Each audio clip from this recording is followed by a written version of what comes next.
Welcome to this week's Investor Update. I'm Nicole Hoare, Business Development Manager here at Century 21 Novocastrian, and Ben from Flink Group joins me today. Welcome, Ben. Thanks, Nick. Pleasure to be here. Thank you. To get started with, I suppose, Ben, I'm just interested in knowing how can investors use the equity in their property? Good question, Nick. So we could go as deep as we want on this, but surface level, over the last 4 years, and we keep coming back to the 4 years because we came into the pandemic, it was doom and gloom, properties were meant to fall by 30%, that never happened. The inverse actually happened and properties increased quite a lot.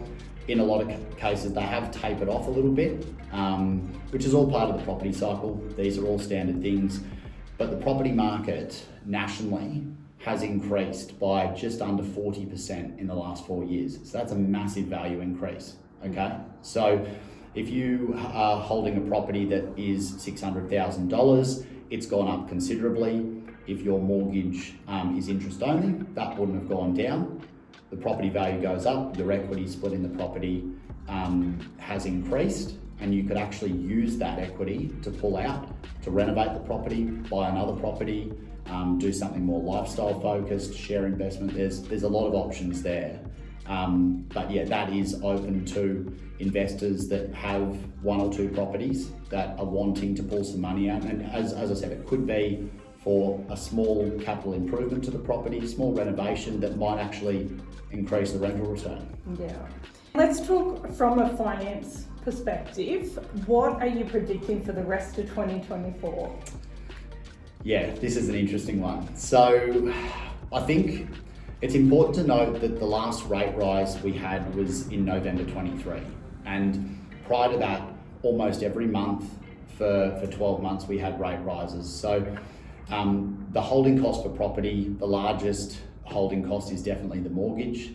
For a lot of investors that are in the accumulation phase, they're buying properties, they're carding debt to set themselves up financially really well for the longer term. So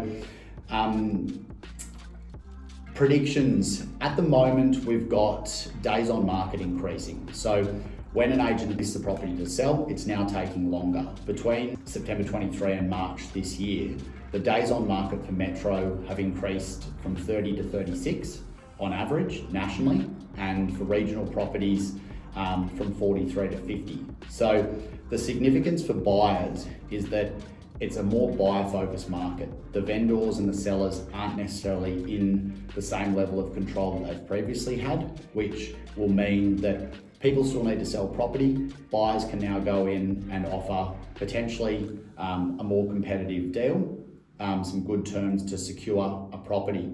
What that means for investors is that you've got rates that are at their peak at the moment. It's likely they'll reduce at the end of the year or early in 2025.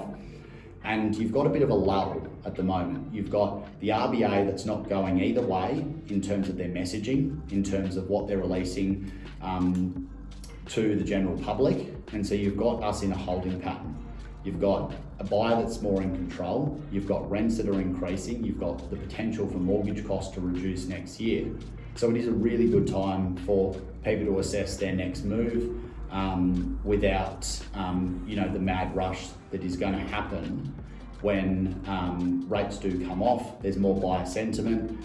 It's not always the case that the same level of sellers will enter the market. You guys will probably know that more than anyone. That they'll just want to test the waters, feel out where the property increase is going to get to, assess their options there and then, but you will have buyers that jump in straight away and start bidding against each other to drive property prices up. So I think that's probably the loose prediction for the property side of things. From rates, it'll all come down to a lot of, external influences that the RBA are monitoring, but I would say we might have a rate rise before Christmas, if not early in 2025 calendar year. Yeah, but that's some really, great information and prediction from you for all our investors, and anyone purchasing in the market. Mm. So from here, for anyone who, like, it's just as easy as having a chat, right, Ben? Like, it's Yes. sitting down with you and going through there. Like, you're happy to have those conversations just to see where, you know, where the investor's at, where are the homeowners at. So yeah, reach out to us. I'm Nicole Hoare, Business Development Manager, and thanks for joining me again, Ben. Pleasure.